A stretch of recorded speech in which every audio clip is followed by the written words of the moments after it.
Hi, everyone. Thank you so much for zooming in today. My name is Nicole Gonzalez Van Cleve. I'm a professor at Brown University in the Department of Sociology and affiliated with the Center for the Study of Slavery and Justice. Mm. This event is part of the This is America series.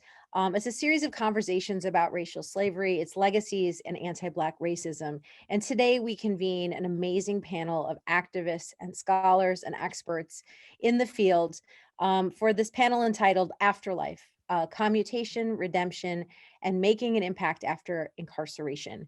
So without further ado, I want to introduce our two moderators for today, Mr. Dennis Horton and Mr. Lee Horton, and they will introduce the panel.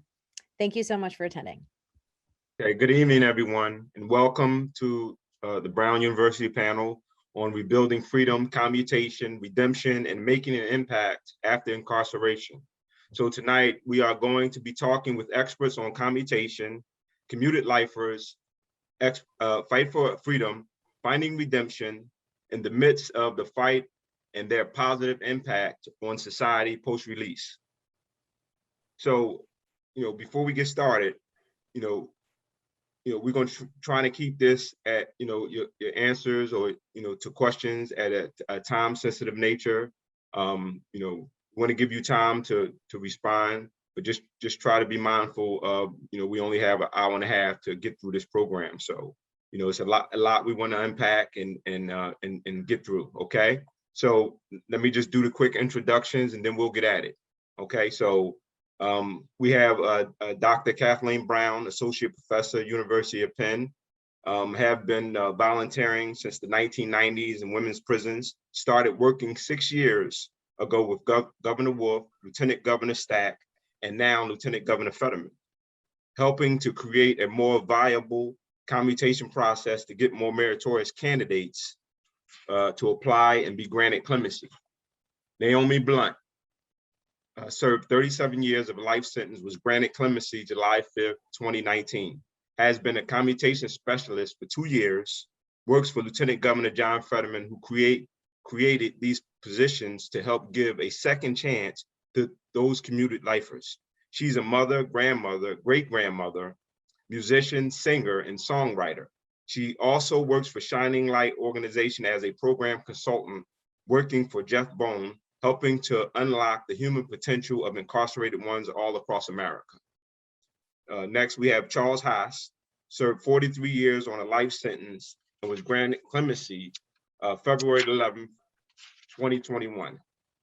Okay, next up, we have, who we'll hear by audio, we have Eric Joseph, is currently incarcerated, for which he had been for the last 37 years, and is currently going through the commutation process. He can be heard again in his own words through audio recording, given his experience with the commutation process. We have Reverend Angela Baker, who is an ordained minister of the AME Church, has a master in divinity, a master of social work, wife of Eric Joseph for 30 plus years, and his biggest supporter and the catch in their relationship. So I just want to make that clear. All right, so with that, we're going to ask Dr. Kathleen Brown to give an overview of the commutation from the past to right now in a brief summary. Okay, I'm going to talk for only 5 minutes because we have a lot of people that we want to get on here saying wonderful stuff. My interest in this topic began when I was working with incarcerated people. I'm a women's health nurse practitioner. I've been one since 1979, before people knew what an NP was. I worked primarily in a private practice for more than 20 years, but I also worked in clinics because I thought I should. That's a giving back thing. One of the clinics was inside a women's jail. That was my introduction. The experience was exciting, satisfying, challenging, and rewarding. All of those loaded words. My interest in the population grew from working with the women. I started groups with incarcerated women in the Philadelphia jail and eventually began working with incarcerated men as well as women. Pennsylvania's Constitution mandates the Board of Pardons, making it quite difficult for some of us who are trying to change the way the board currently looks. It'll be a heavy lift to change it. This board is headed by our lieutenant governor, includes our attorney general and 3 professionals appointed by our governor. The primary function of the board is to grant pardons to people in the community who require a pardon for crimes committed in the past. They eventually want to get to expungement, and pardon is the first part. The kind of work seems to drive who in the general public is applying. Teachers, police officers, government workers, when they're trying to get a job or they're trying to get a promotion and someone does a background check and they see something on there, they apply to the board. There's many people that apply to the board from the outside every month. The board also has the power to provide a pardon called a commutation for incarcerated people. Actually, the board approval of the candidate then moves to the governor's office and he or she does the signing. As I met people throughout the Pennsylvania prisons, I became interested in encouraging incarcerated people to apply for commutation. And at the same time, I was working on the politics of the process, because no one, 0 people had received commutation in Pennsylvania in many years when I started this work. Here in PA, I met many what the board would call meritorious candidates who definitely belonged out here with the rest of us. No threat to public society in any way. There are many incarcerated people that will qualify for this process. Candidates had the potential to do very well post-release and contribute to their families and to their community. And so far, not 0 of the people who've been released via commutation have been rearrested. So we're doing something right. Okay, so some candidates, I'll just finish in a second. Some candidates like Dennis and Lee provide significant contributions to their family and their communities and the criminal justice system. Penn students have been part of this process from the beginning. Select groups of students meet with candidates via something like Zoom. They review prison records, and when the time is right, the students write letters of support for every candidate. This was, I thought, a great way to increase awareness of incarceration as an important issue, and the large majority of selected candidates enjoy speaking with students.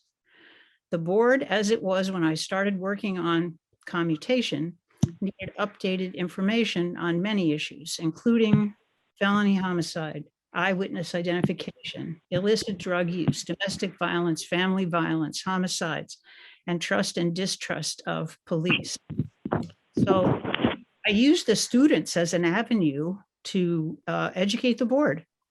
The students, we chose people that had one of those issues looming high and had a long sentence for one of those issues. And we wanted to educate the board in a way that wasn't insulting to what we knew. In Lee and Dennis's case, we know a whole lot more about eyewitness identification than we did at the time of their trials. I don't know if I'll get a chance to talk about recommendations for change. Do you want me to do that, Dennis, or hold it? no, you're good. You can Do hold it? Okay. My recommendations would be carefully choosing the members of the board. The board members are appointed by the governor. I would like to see him getting a little more input into who should be on the board. Consider changing the criteria for each person on the board. I recommend people outside of politics with special criminal justice knowledge. Let's reduce the number of votes needed for a commutation to come through. Currently, if you're going to receive commutation, you have to get all 5 votes, everybody on the board. We'd like to decrease that to 4 and even 3 if we could. We need to create more peer support groups designed to help incarcerated people complete their applications. The ones I've started work very well. Someone in every housing unit helps people write their applications, in particular, people that don't speak English and people that don't read and write. The peer support people inside the prisons are wonderful folks that we can pass some of the work on. Helping Lee and Dennis was a very positive experience for me. They are the first completely innocent people I've assisted through to release by the board and approval by the governor. And here they are. They're home. And I'll talk to anybody who would like me to after this Zoom about strategies and all the different things that I've done to try to make these things come true. Thank you, Dr. Brown. You're Lee, welcome. it's on you. Did I All right, do so- okay? 5 minutes? Yes, that was good. That was good. So that's basically, you know, the overview of what commutation is. Now, as Dr. Brown said, my brother and I both went through that process. Now, we had our experience, and our experience was that this is a tough process. It's hard to get through. It really shouldn't be that hard because there's a lot of other individuals who are deserving of the commutation and who should be out here with us right out here right now. So what I want to do is I want to ask a question of Naomi Blunt and Wilson and Mr. Haas, because I want the audience to get an idea of what this process actually entails and what our experience was with this process. As I want to set that as like a foundation so we can have this discussion.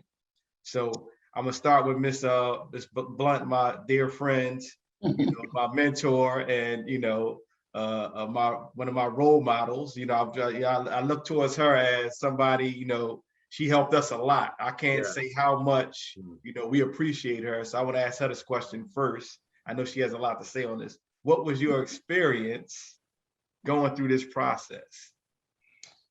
Well, the experience, and I'm sure for most people, is very traumatizing.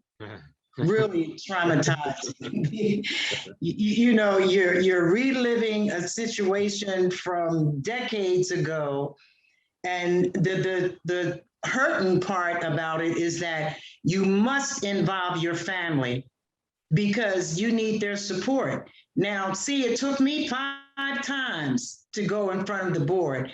I didn't want to have to tell my son each time that I was going up for commutation because his hopes were getting built up, my grandchildren thinking grandmom is coming home, and I wasn't coming home. You know, this over and over again. So I really wish that they had a way that we did not have to involve the families until we knew something positive was going to happen. Because with me, I was used to the no's. I got used to it. But my family, they never got used to the no's. They never got used to it. And then a very difficult part, and I'm sure that all of them that went up more than just one time, is that once you're denied, you don't even know why. You're like, well, what is it that I need to do? What is it that I have not done that I need to do so that I can go home? But you never get a reason. You never get a reason as to why the board voted no.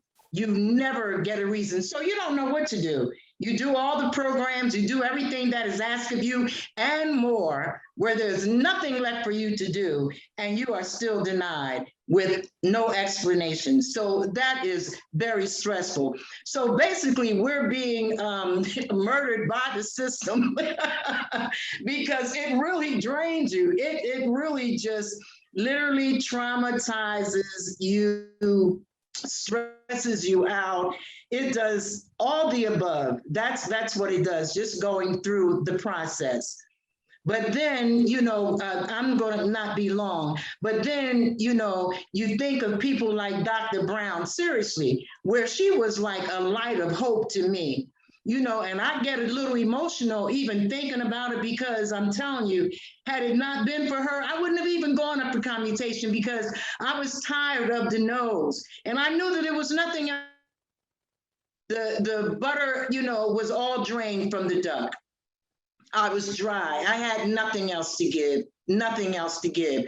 But she, you know, said, Naomi, go, you need to. And I'm like, Dr. Brown, please. But I did. And sure enough, I was denied. Every member of that board voted no for me. They said no. I got 5 no's. Dr. Brown again, the angel. She says, Naomi, you need to put in a reconsideration. I said, Dr. Brown, who is going to change their minds? All 5 people said no. Do you think that all 5 of these people are going to change their minds and say yes? She's like, Naomi, you have to write this letter. First of all, I never even knew about a letter of reconsideration, didn't even know it existed. Well, sure enough, I hand wrote that letter, put that letter in my Bible. I left it there for a few days.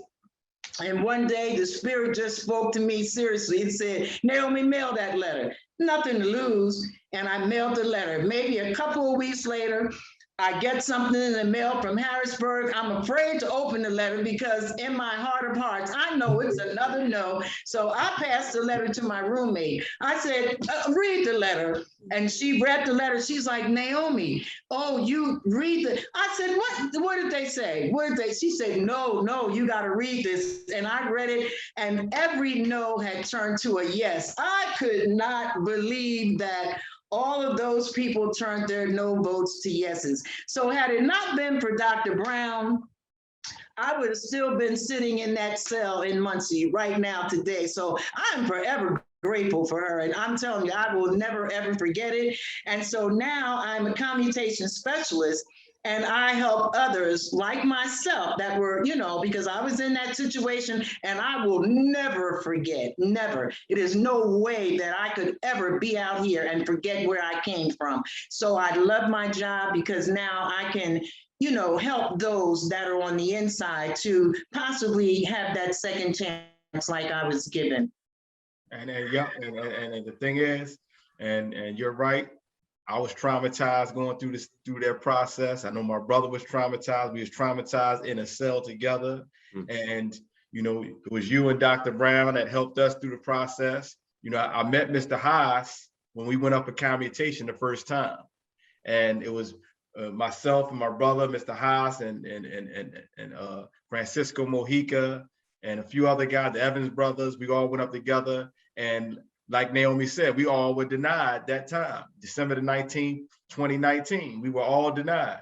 And, Mr. Haas, I remember us being on there, and I remember you had said, if I could just get held under advisement. I remember you saying that time back then.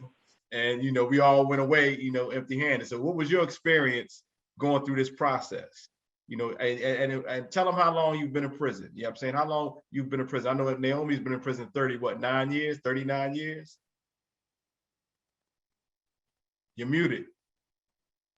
I know, 37 years. 37 years. So Mr. Haas, how long was you in prison and what was your experience with the commutation process? You talking to me, Lee? Yes. What was your experience? First, I'd like to congratulate all of you that's been commuted.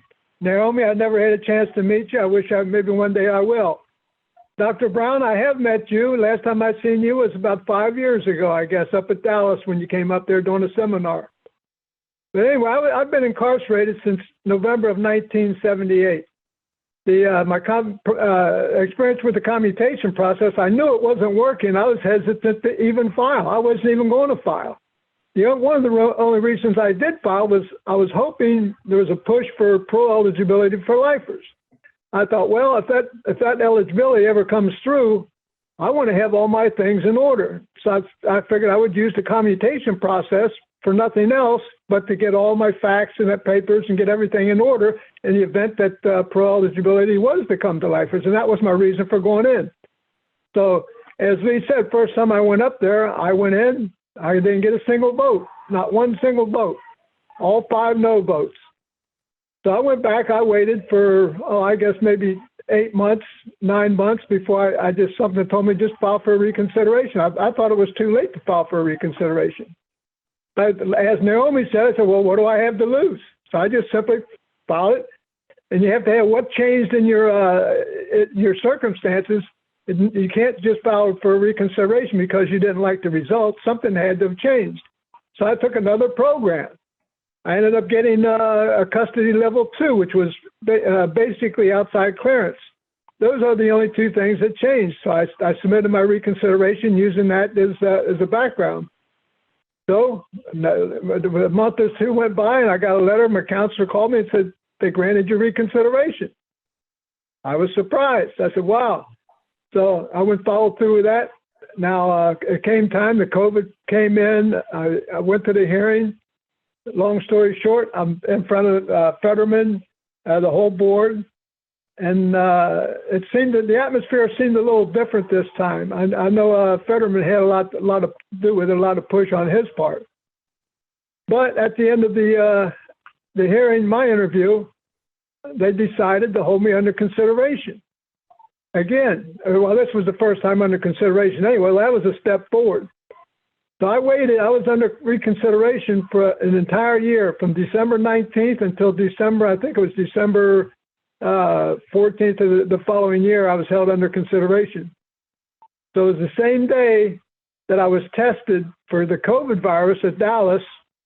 Was the same day as my hearing, and that was in December. So I went downstairs, had myself tested. Shortly after that, they told me, they came up to my cell and said, "You're first on. You have a hearing today, so you're going to be first to be tested." I said, "Then you're going to the annex for this interview or this hearing." So I went to the hearing. I sat down at the hearing after I was tested. I listened and went through the whole process of the commutation process. And then they finally got to my name and they started voting. And they had, the first vote was yes. The second vote, yes. The third vote, yes. And the fourth vote. And I don't know if it was fortunate or unfortunate, but the psychiatrist wasn't there that day, so I only needed the 4 votes. That's all you needed, whoever sat in on the board. So I got all 4 votes. It's hard to believe after all this time. So I left the room. I went back to my cell, and about 30 minutes later, the nurse came up and said I tested positive for COVID. So at the same day, it was like 45 minutes later, they told me to pack my stuff, that I was going to the quarantine block, which I went to the quarantine block. I sat there until from December until February. February 11th, I got the call, and superintendent called me over to the office, and he said they signed your commutation. The governor just signed it. Now, he said, and this was February 11th, he says, "I'm getting you out of here tomorrow." So I was kind of stunned. He said, "I'm getting you out of here tomorrow." He says, "You're leaving." So, and that was it. He took me around the jail because he knew I'd been in that jail for 40 years, over 40 years. He said, "I know you made a lot of friends here." So he says, "Is there anybody you want to say goodbye to?" I said, "Sure, of course." So he actually took me around one block at a time, the blocks that I asked him to go to. And I was able to say goodbye to a lot of the guys that I know. I've known these guys longer than I've known my own family. So he was good. He took me around. I said goodbye to all those people. Then the following day, that's when they came and got me and took me out. And that's where I'm in now in the CC Center. So it's been a long fight, but that commutation process, it is tough. I mean, it is tough. When you start it, you better be prepared to finish it. Yeah, and the thing is, and what Mr. Haas is saying is about him in prison over 40 years. There's no way it should have took this long. I want to ask Mr. Haas this, and Naomi the same thing. What was your record like? You think it should have took this long for you to been able to get granted commutation? Naomi? Do you think it should have took this long? Well, I really don't think that it should take that long for anybody, okay, at all. And especially people that I was sentenced under first-degree murder, but I have no blood on my hands. I didn't kill anybody. I was just with someone. So and my record was like outstanding. To be a prisoner serving life sentence for a homicide that you did not commit, I really should have been bitter.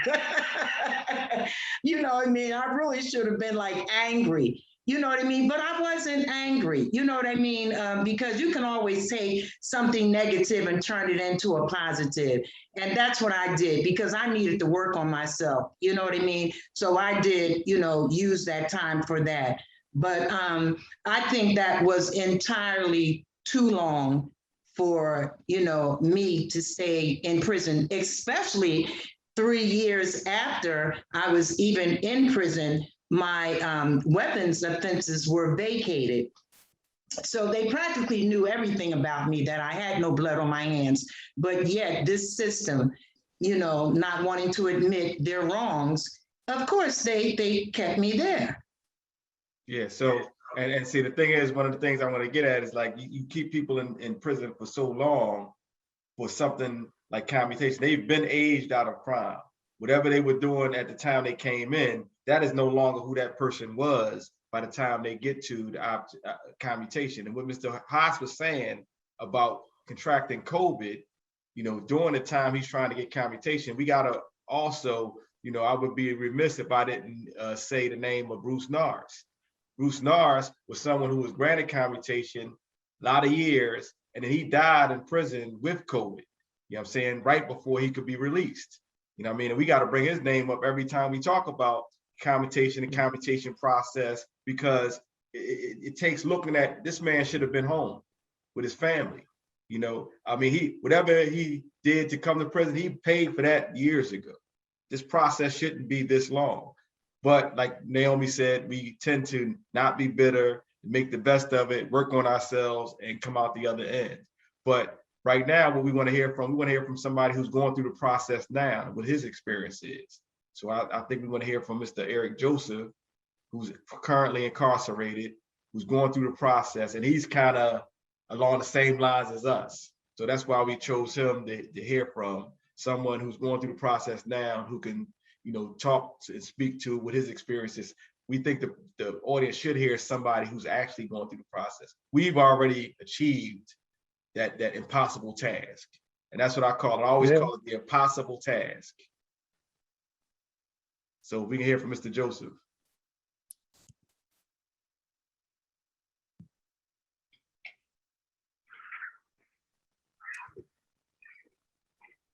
Okay, good morning. We have Eric Joseph on a live recording with this question. Good morning, Eric. How are you today?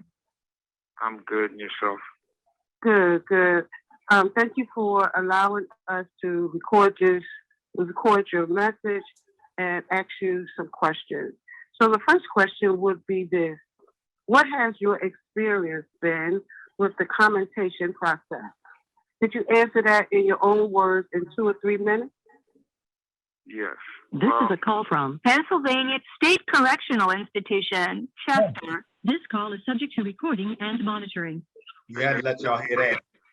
But the process in the beginning has went smooth as far as filling out the application and things like that. I've seemed to run into an obstacle where in the course of getting it processed, it's something I seem to be used to about having problems with my paperwork.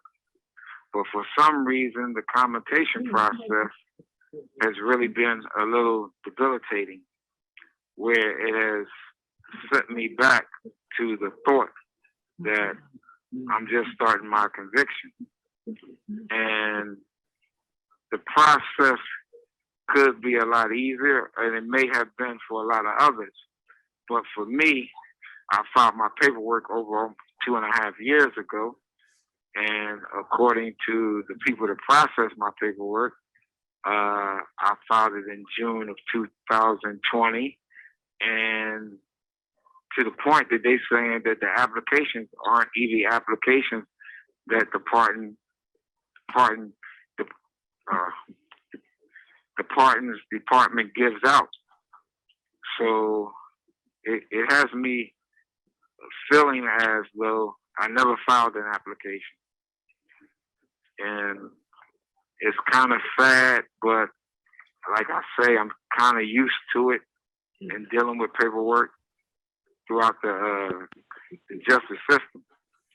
And I'm going to strive and work hard to keep the people in mind that I am here and I am filing paperwork. I'm not. This is a call from Pennsylvania State Correctional Institution, Chester. This call is subject to recording and monitoring. I'm not trying to stagnate the process for anyone else, but as the question was posed to me, what was my experience? So far, my experience has not been good. Any other questions? Not at this time, but we want to thank you for your response and answering the question. We appreciate your input. I trust that you have a good day. Okay, and see, this is what we need the public to know, is that you have a process here that is it hasn't really worked that well for so many years. I mean, in recent time, only by the grace of God that we're all out now. That within the last 2 or 3 years is kind of been trying to get up and trying to work, trying to, make a way for some of us to get out. But this process needs to be really looked at. The public needs to know what's going on with it. Like Naomi said, it's traumatizing. Like Mr. Joseph said, it's debilitating. You know what I mean? Like Mr. Haas said, it shouldn't be this hard. It shouldn't take this long for a person to go through it. We look at Bruce Nars, who, he got through the process, but then he didn't make it because, he died of COVID-19, in prison, waiting to be commuted. Why didn't, as soon as he was commuted, why didn't they just let him go? Or let all of us just come home? Why do we have to wait so long after we've been examined with a fine-tooth comb and a microscope for all these years? Why couldn't the governor just sign the paperwork and just let us go? I'm not trying to, I appreciate the fact that he signed my paperwork, but there's a whole lot more of us left behind. Yes. That might not make it out. Mm-hmm. And, although we are out here and we're trying to have an impact, we want to bring a light to that also, that there's a whole lot of men and women who deserve commutation. I know that they don't like to use that word deserve, but these men and women deserve to be home because they've paid whatever debt they have to society. And some, even a lot, may be innocent, like my brother and I, and shouldn't be in the first place, may not have no other avenue to get out. So I'm just going to pass it off to my brother. Well, first I want to ask Miss Baker, I want to ask her a question real quick before I go on. What was your experience? You're someone who's gone through it with Mr. Joseph. You're a family member. We rarely hear from family members. Like Naomi said, you have to bring your family into this process, traumatize them with the process of hearing this over and over. You hear so many no's. What has been your experience? Well, thank you again for allowing me to even participate in this powerful discussion. And for those who have already went before me, I'm grateful for hearing your story. It is what motivates us to continue to strive and seek the hope of the possibility of release. And so thank you so much, Naomi, Dennis, Lee, Mr.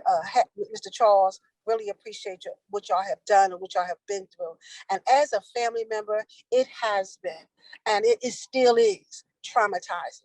Just to relive the experience of being in a place where just because we are poor, just because we're African Americans who doesn't have the resources to be able to fight the fight like we would like to, and to prove our innocence, it becomes traumatizing and difficult.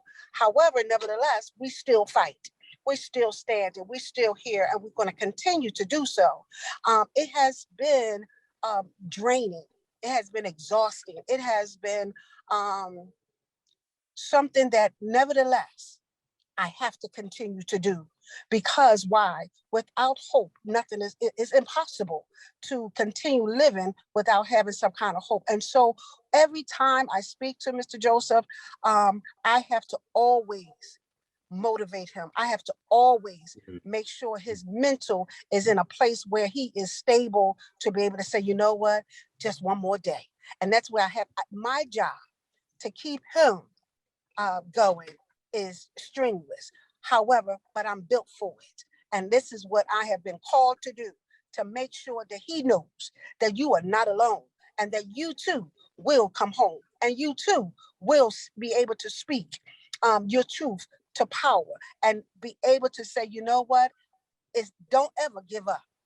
Don't ever give up. And so even with Mr. Charles, I thank you for your sharing your story.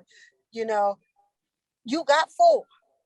You know, when you look hopeless. And so as a family member, we have to stand beside our loved ones to motivate and encourage and build them up, because without it, they can possibly deal with some mental trauma. As you know, to hear no, always, no. Oh, listen, you know, I mean, I don't know. Sometimes I'm lost for words at times, because the reality is it is strenuous and it's a strain. But even with what he has been faced with for these 37 years, and I have been a part of this journey for at least 30 plus. he has motivated me to go back get my education.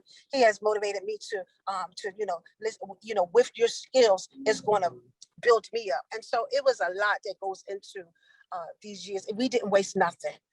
We made it work for us, and we educated ourselves so that we be able to fight with a weapon that nobody can take from us. And so I stand in the gap, and I know what it is like because I never wavered. And it has been rough, but it's going to be rewarding because I'm gonna tell you the truth. He's coming home. Oh, Thank for you. sure. He's coming home. Right. Thank you.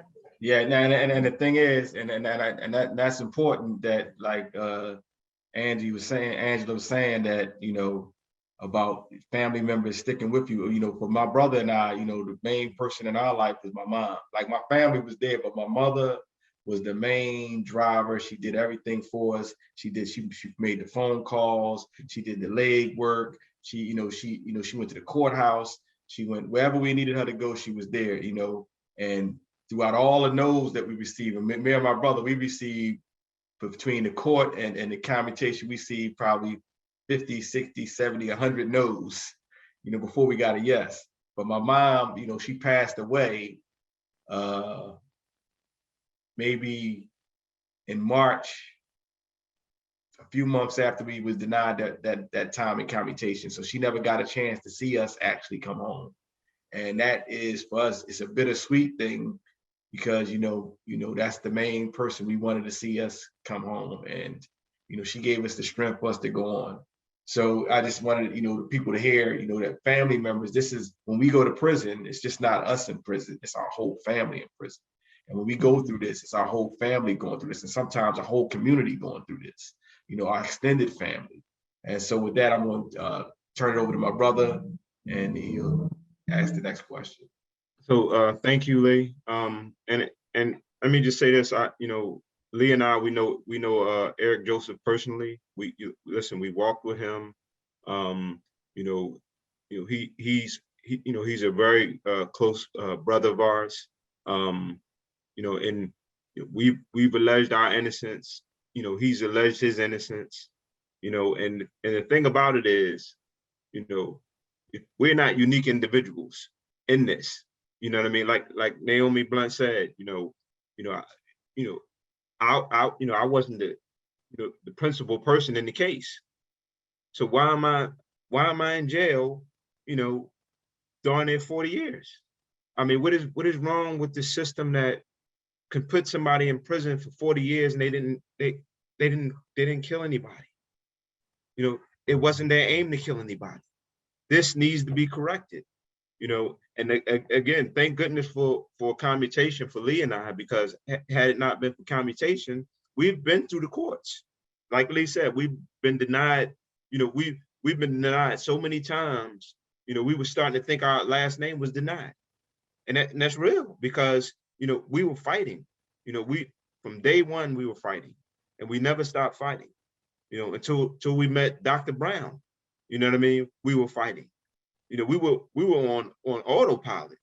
We didn't want to hear anything about a commutation process until she made us aware that there was a possibility to go through commutation.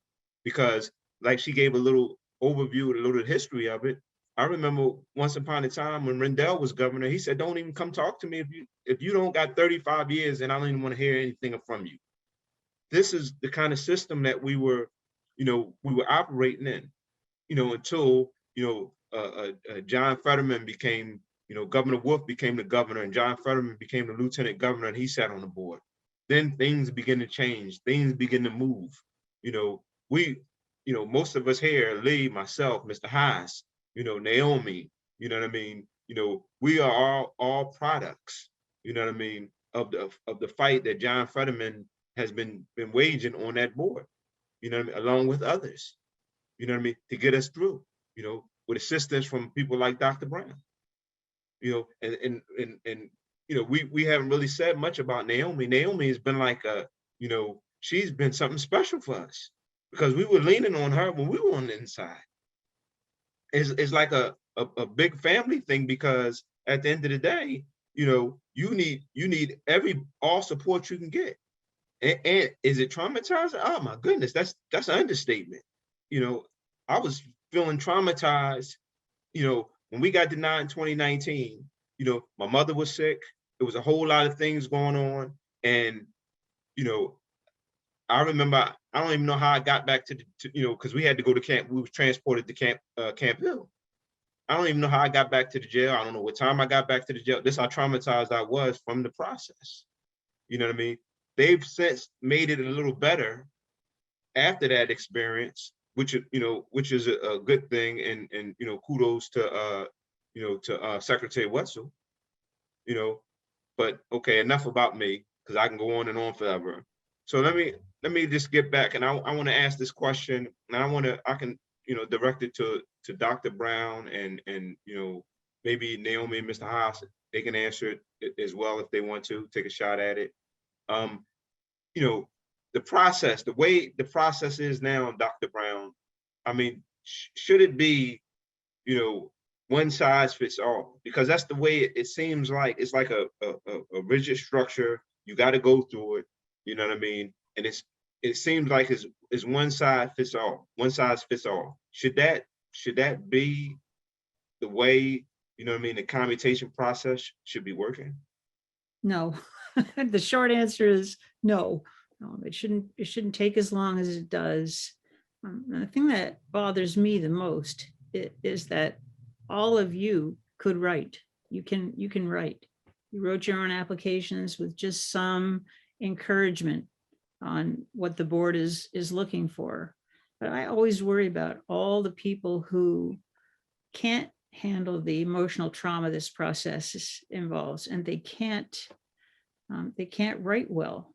So the first thing that happens is you fill out the application, you wait in a queue, and when the board meets you on paper, the merit review is simply everything you sent for them to read, and they decide based on what they read and your prison record and what the prison management thinks about you. That's the information that they use. So some people don't even get past the first screening because it doesn't read very well. The one size fits all includes, they want to see a well-presented application. They want people to talk about how they reformed themselves. They want people to talk about what they're going to do when they get out. It's definitely skewed towards people that speak English, people that can write well, and people who got nerves of steel that can go through this process and live through the no's until you get a yes, with a lot of work from people on the outside while you're still sitting on the inside. It's not at all fair, I don't think. Dr. Brown, just a quick question for clarity.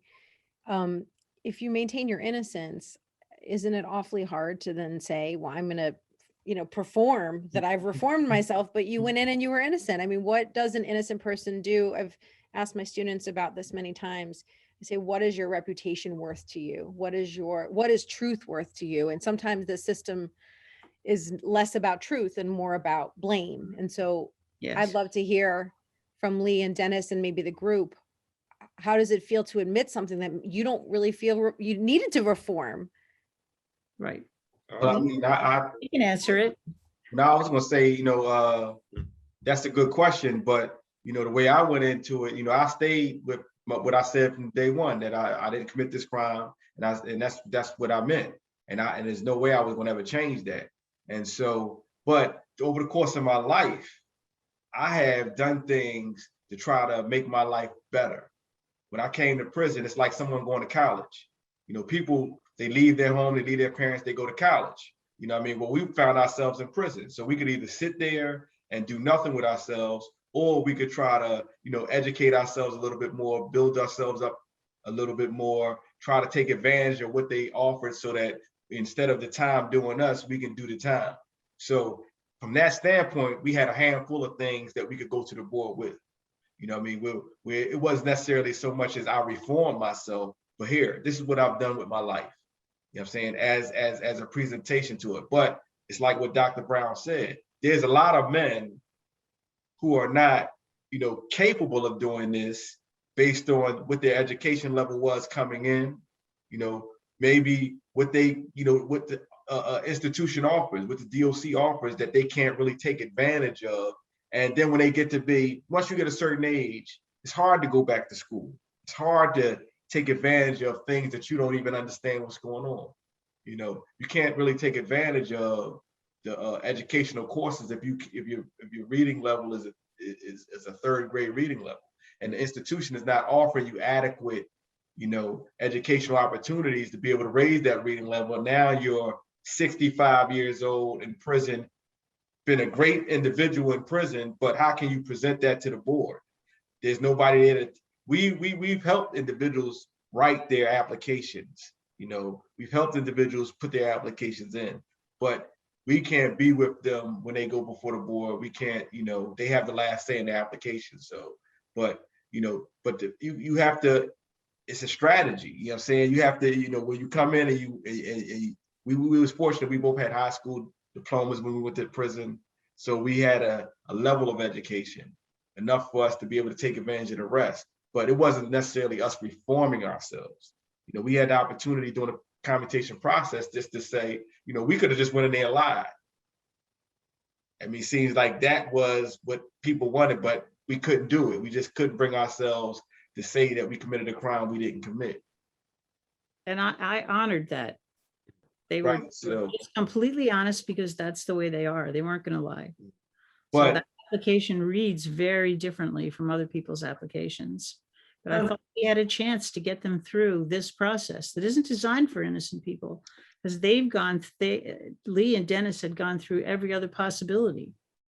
Thought maybe we can do this one. And we did. Professor Gonzalez, you were like saying, like, if a person is innocent, how do you take responsibility for something that you didn't do? Isn't that basically what you were saying? Yeah. Or even saying, I think, you know, if you didn't pull the trigger and you were with someone, I mean, you may not feel the guilt for the murder because the system has its own narrative. So I guess, how do you stay true to that narrative in your own, you know, narrative of your personal story while doing this process? Right, because right now we go through that. There are lots of innocent people in prison, and they're going up for commutation. They asked me that question. Well, Miss Naomi, how do I say, you know, I'm sorry for something that I did not do? So this is my, you know, the way that that you take responsibility, because the board's going to want you to take responsibility. It could be that perhaps you hung with a bad crowd, you know what I mean? And you got that reputation. You know, if you, even me, I was a drug addict, you know what I mean? Before I had even gone to prison, I hung out with drug addicts. So if anything ever really happened bad in my neighborhood, don't you think those people was going to look at me too? Even if I had nothing to do with it, they were going to look at me because they knew I was a drug addict. And that's the same thing with some people that are on the inside, you know, that guilt by association. You could have known about something. You never opened your mouth. Just that's taking responsibility, saying, I didn't tell. I should have. I did hear something. I never said anything. I did hang with the wrong crowd. You know what I mean? So, you know, your reputation, you know, precedes itself. And so that's taking responsibility. You know, I was jacked up, but I didn't do that. But, you know, but still my reputation preceded me. And so I can understand people pointing the finger at me. That's responsibility. But also that's why the process shouldn't be one size fits all, because every individual that comes through definitely shouldn't be one size fit all. Everybody's different. Every case is different. And that's right. Everybody has a different narrative to their life. And, you know, in our case, don't get it mixed up with us going through the process. And we got beat in the head until we was like nails into the ground. You know what I'm saying? And we just kept getting up and going back at it and still telling our truth. And then you have to be true to what you put on on paper and be prepared to, you know, go before that board and be tested. But it shouldn't be that hard. We shouldn't have had to go through that process, because, you know, there's a second part of that. It's a part about what was your record like in prison. And there's a lot of men and women who are in prison with impeccable records, who are trapped behind those walls, who are reformed, who prison has no, it serves no purpose anymore for these individuals. So how do they get past that gate now? How do they get home? How do they get out? Why are we wasting our taxpayer money on individuals who would never commit another crime in their lives? The crime was 40 and 50, and in some cases 60 years ago. And let me get in there for a second. And just to add to what Lee is saying, it's so many people in prison that's first-time offenders. I mean, people will be astonished, you know what I mean, to know that, like Lee said, these are people who may have made a mistake or may have been hanging around just the wrong kind of people, and they got mixed up and caught up in something that they didn't realize that was happening. And before they know it, they were thrust into a prison, sentenced to life, because, you know, like Angela Baker said, you know, in a lot of instances, it's black and brown bodies, so who cares? You understand who we don't need to sort it out. It don't matter. You know what I mean? You know, had a lot of these folks been upscale, come from, you know, backgrounds, you know, or zip codes, area code, zip codes with, you know, a lot of money behind it, people would have took the time to sort things out to say, well, okay, there's no reason to have Dennis Horton in prison. He didn't have a record before this, you know, he don't have any criminal history or criminal background. Let's take another look at this situation, you know, or, you know, maybe we can figure out something different to do than just throw him away. But this is what's happening. They're throwing people away into these places and nobody cares. You know what I mean? And that needs to change, you know. But now back to the commutation overall, you know, I remember when Dr. Brown told us, you know, you can file for commutation under actual innocence.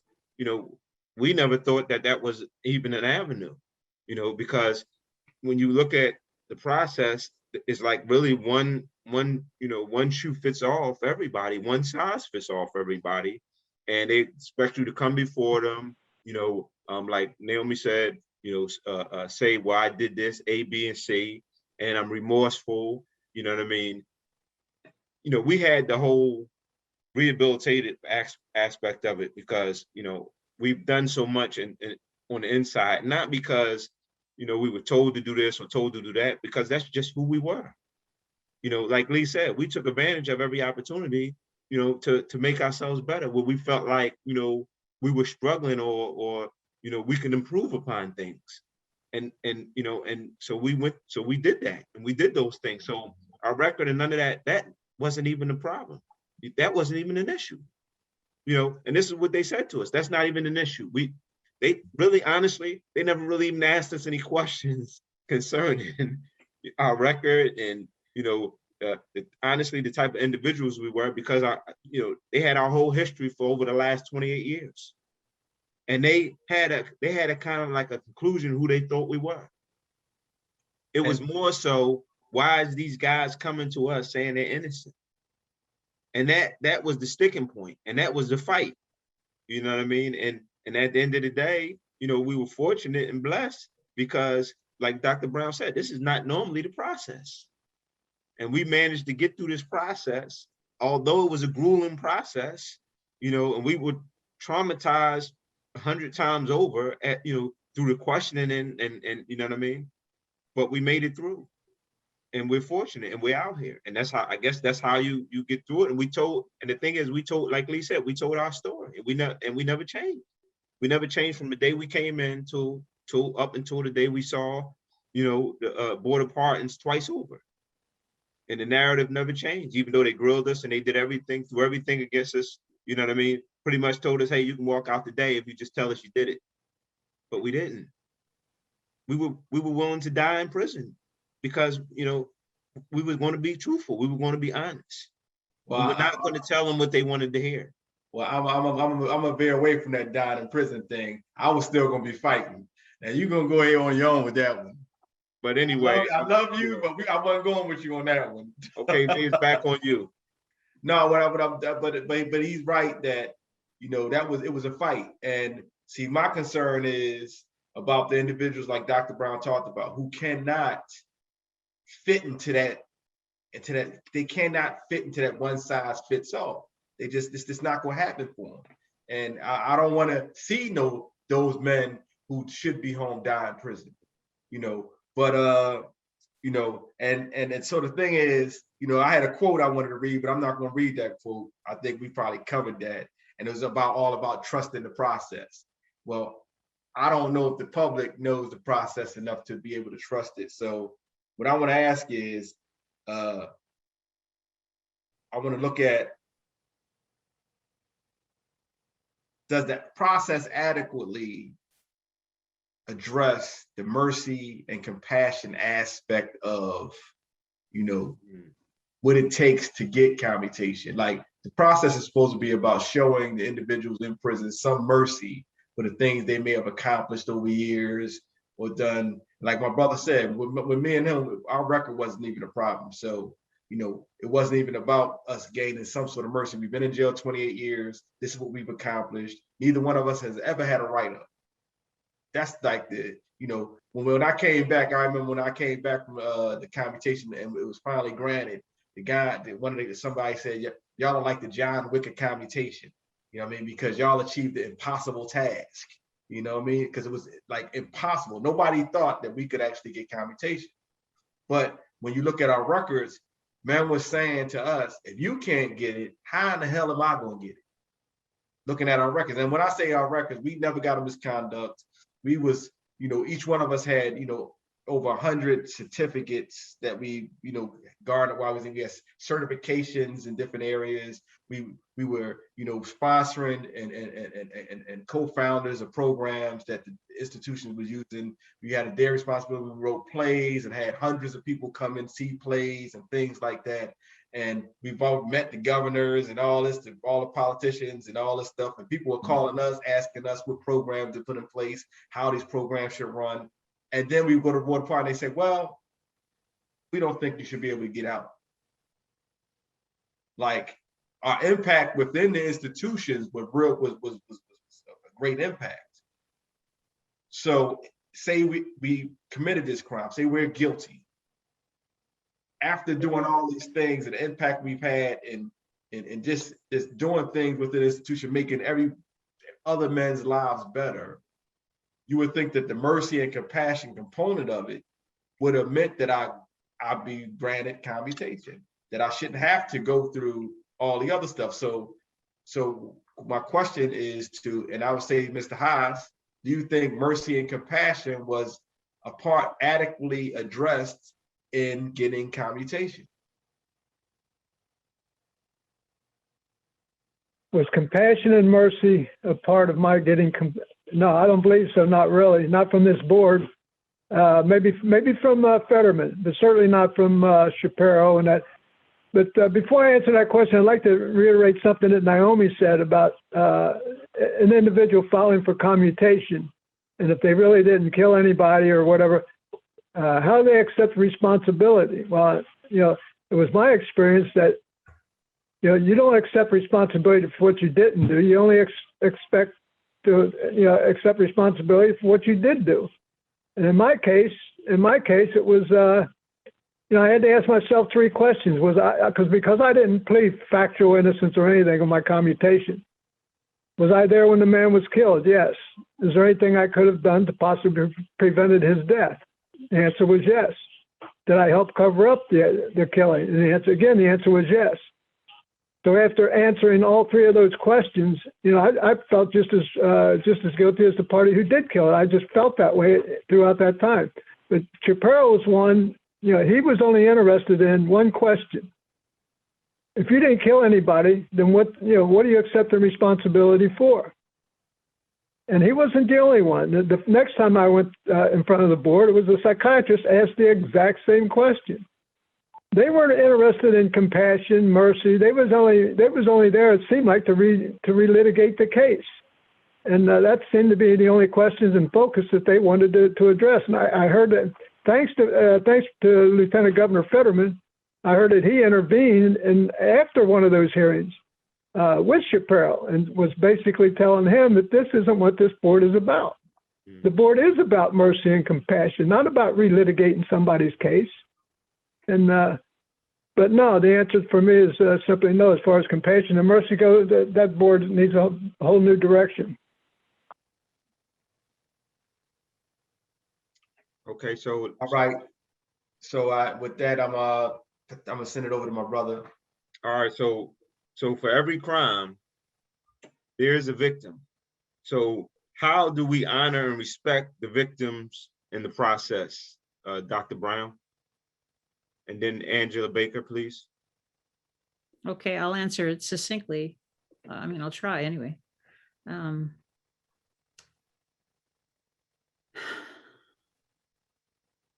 me the question again. So Something, I'm changing my mind. so basically, in every crime, there's a victim. Right. And how do you honor that? So how do we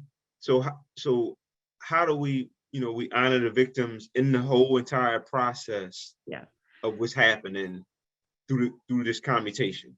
Well, what's happening now is that prosecutors in various counties have been pulling in victims of the crime to speak at the public hearings related to commutation. That's the last step, the public hearing, and then the board votes. In my opinion, the prosecution has been mistreating those folks. They haven't discussed what happened to the person and their family. They haven't had any counseling.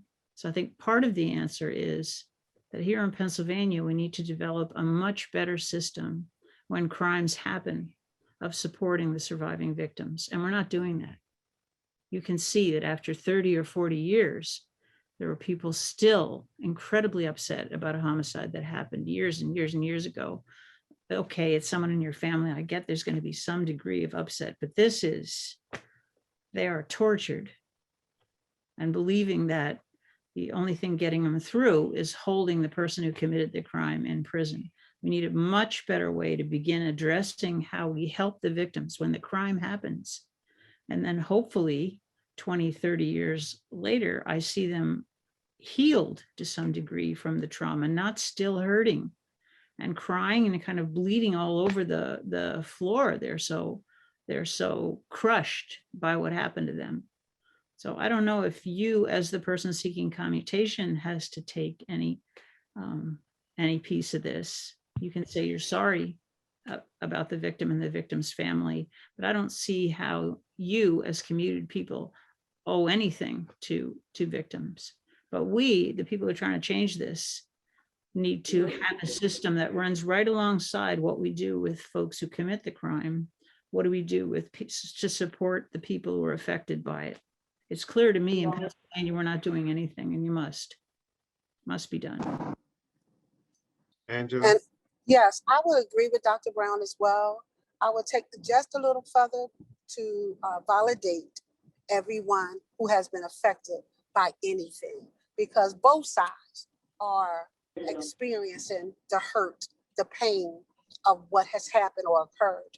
And everyone needs to be healed. And again, yes, I do too think that those who are being commuted, it's challenging for them to, I don't think it's their responsibility, but I do think that we have to recognize the pain of both sides, and healing must occur in order to move forward.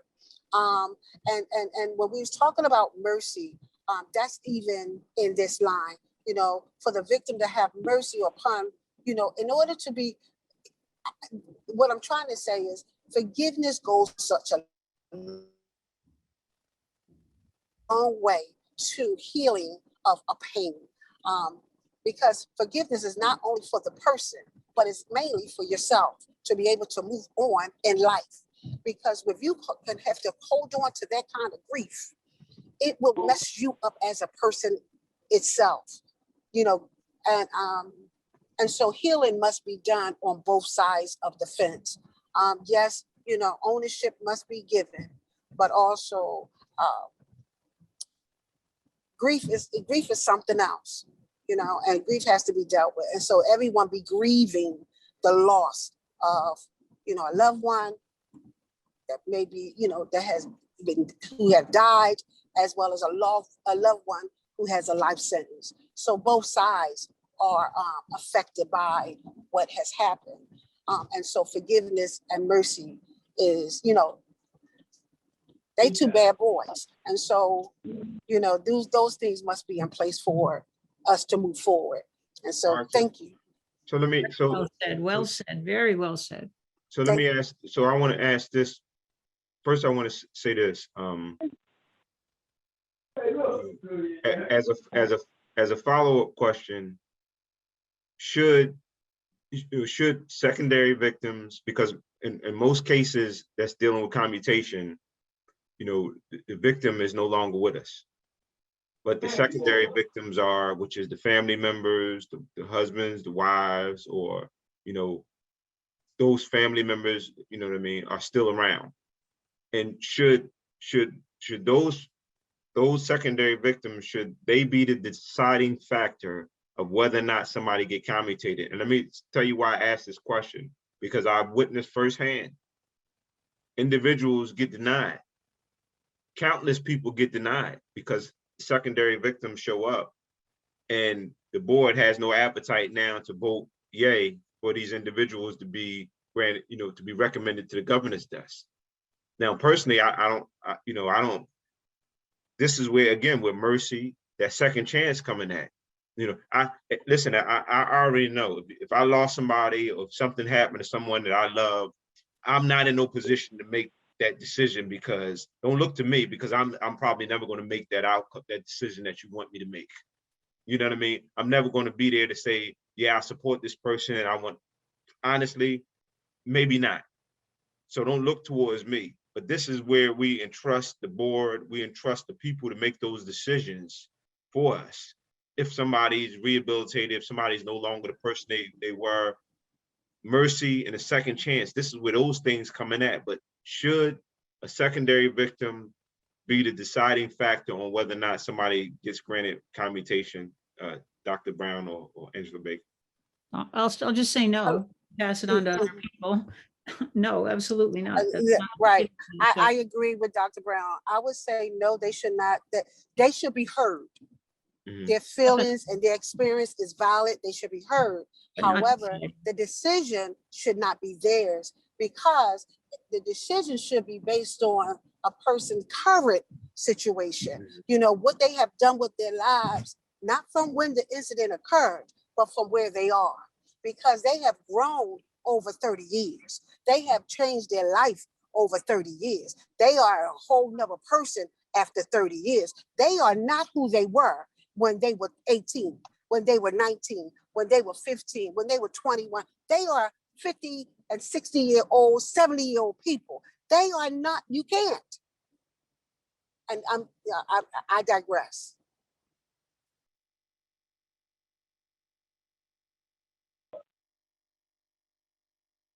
All right, so thank you. Thank both of you. So right now we're going to hear another audio from Mr. Eric Joseph from the inside.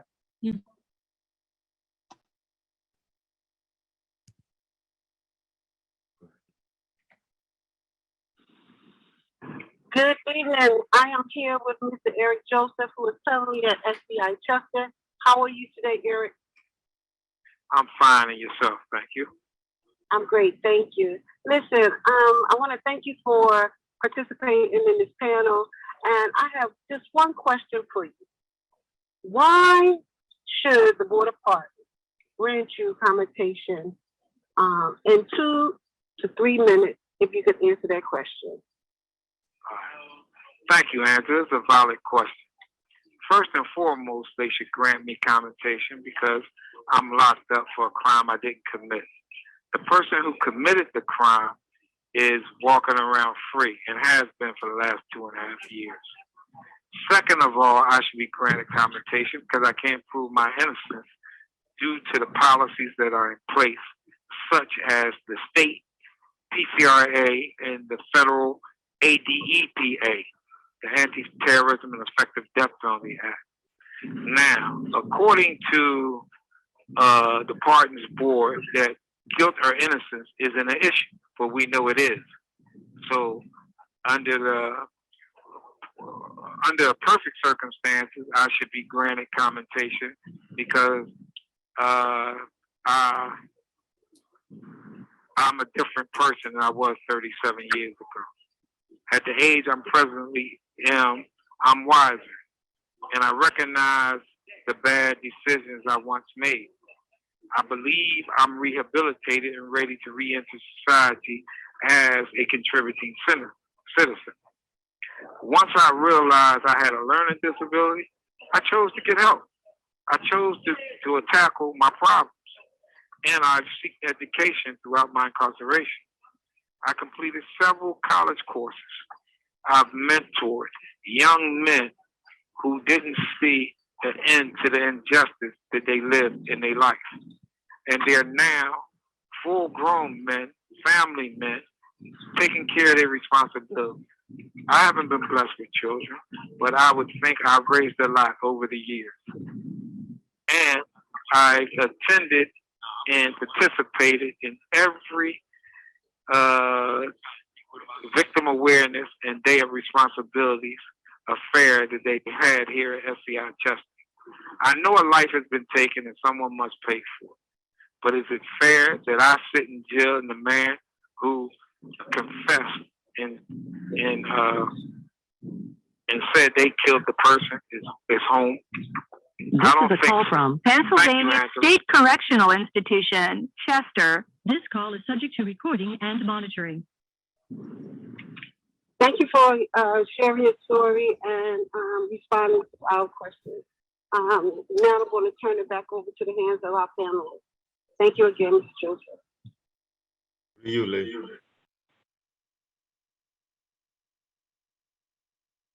Muted, Lee. Yeah, we wanted to hear from Mr. Joseph on that one question to take us into this this part of this panel is most of us who did make it out, we had a great impact inside of these institutions. You know, I heard about Naomi Blunt before I got out. I saw her on a video of her singing, so I knew her story. I knew that before I left prison. I heard about Mr. Haas from several individuals who knew Mr. Haas at Dallas and who talked about the things that he was doing. You know, I know a lot of people knew my brother and I because of the things that we were doing. We were having an impact on this inside with mentoring and a whole lot of other things that we was doing to try to make other people's lives better. For us, my brother and I, we used to always say our revenge was to try to send many men home as possible who wouldn't return to prison. And that was our revenge on the DOC. When we thought we wasn't going home or we were just fighting to get home, that was our revenge. So we set out to try to impact as many lives as possible. So the question I would have, you know, for the panel, mainly Naomi and Uncle Charles. I call him Uncle Charles now when I talk to people. You know, he's my uncle. You know what I'm saying? You know, we've been through the ringer together, so I call him Uncle Charles now. So, but I would ask them, you know, what is the impact? What impact did you have inside, and what impact are you having now that you've been released? Well, I can tell you this much here. It's in prison. It's not only bad people that go to prison. There's a lot of good people in prison, right? That's the first thing I found out. But as far as the impact, you know, that's a community. Prison is a community. You're supposed to be, if you're going to live in a community, you're supposed to be there to participate and work to better that community. So that's what I did all my time. I used to, you know, try to position myself in areas of treatment, whether it was education, drug and alcohol, whatever it is, and mentor these individuals. So that kind of gave me my bounce out of bed every morning. That's what I did. It's just it was not only for myself, but it was, you know, just to try to make that community a better community to live in. And educational building, I always worked as a clerk in the educational building, treatment activities. I stayed busy participating in those programs, but that's what I did with my time spent in prison. I just placed myself in areas of treatment. I always said that, what you want to do while you're in prison is remove yourself from the criminal element. And people would ask, well, what do you mean the criminal element? The criminal element's everywhere in prison. That's what you have to understand. That's what I'm talking about when I say remove yourself from the criminal element.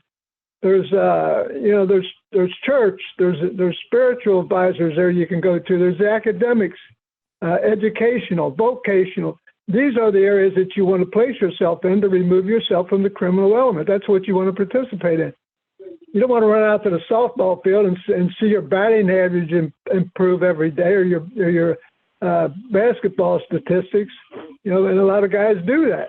But those are the guys who seem to be getting left behind in a lot of ways. But that's what I did. I worked in areas of treatment. That's what I like doing. So let me ask you a question. Where was you at today? Where was I at today? Yeah. I was at, we have a program, Friends Rehabilitation Center. I was there. And from there, we went to a county prison. Myself and the 4 other individuals, we went there to mentor some of these young kids that are in these county prisons right now. Unfortunately, we got into the prison, but I guess we just weren't able to. We set it up for next Wednesday. We're going to go back again next Wednesday, but we weren't able to participate in the program for whatever reason. So it's more of an orientation program today, but that's where I was at today. Okay, so Naomi, what kind of impact did you have while you were incarcerated, and what are you doing now? Well, when I was on the inside, I was everything. I was mom, auntie, you know what I mean? I just love people. I talk a lot. I like to talk to people, so I was a disciplinary as well as, someone that just cared about those on the inside. And I love the girls, Then because I was a chaplain musician, so I used to have them all come to church, I love the Lord. So, that's what I did. I'm used to trying to help people. And when I came out, God blessed me with that same position where I didn't have to sneak to right people on the inside. And now I'm legal and I can, be in touch with those on the inside and still just try and be of a help. That's just something that I love to do, something that I will do until I die. And, that's about it. And it feels good. Yes, and out here in society, what are you doing? You still singing? I'm still singing. I will be going to record this month. Okay, so a lot of people are going to get a chance to hear your voice. A lot of people are getting a chance to hear my new records. Okay, and right now, your job, you work as a commutation specialist for the border partners, right? Am I correct? Correct.